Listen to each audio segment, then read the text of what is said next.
nước nào mà liên cha nữa đấy nước nào liên cha mưa thò mò con nào này rồi đừng mưa bình ngái túi thò mò mưa bình ngái túi trong thiện nụ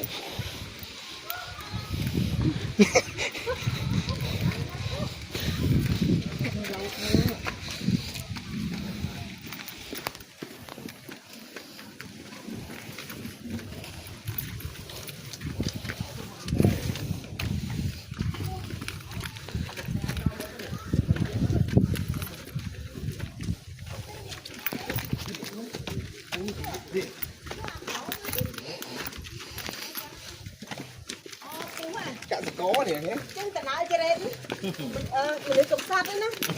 Để biết tham mình đi slow boat hay là cái nào tham tay trên một cái số đó không phải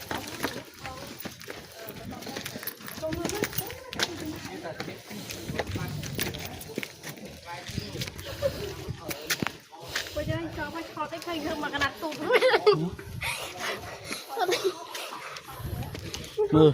ai hay không thò ra cô đình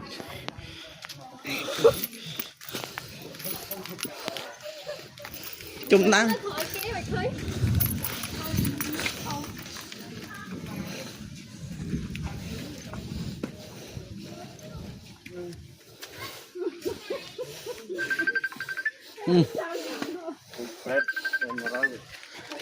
tay mà mông đã cụt rau cụt mưa thò mò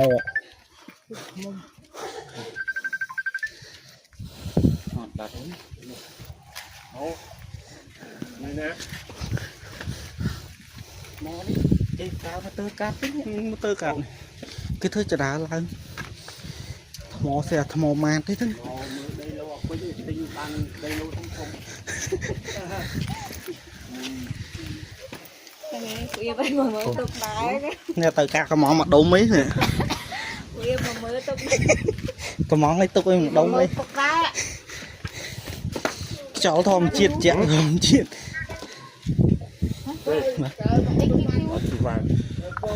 tắt cái gì đấy tôi biết luôn Tôi biết. Bốc ấy phân úng lắng cho nó lên. mình anh láng được khơi lơ khơi to lấy nụ lơ nữa chết nữa lấy một mồ tục tục xa xa can ông cái mới đó nô trên màu thằng bực vậy được cả phút chạp đấy mẹ anh mơ bốn nhóm nó phô thống lang môn kia không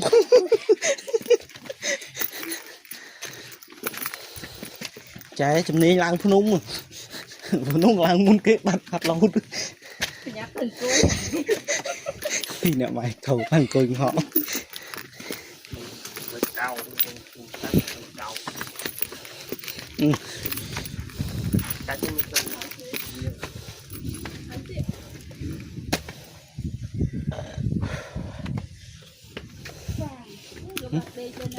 hoàng trai nó đã lên chung ấy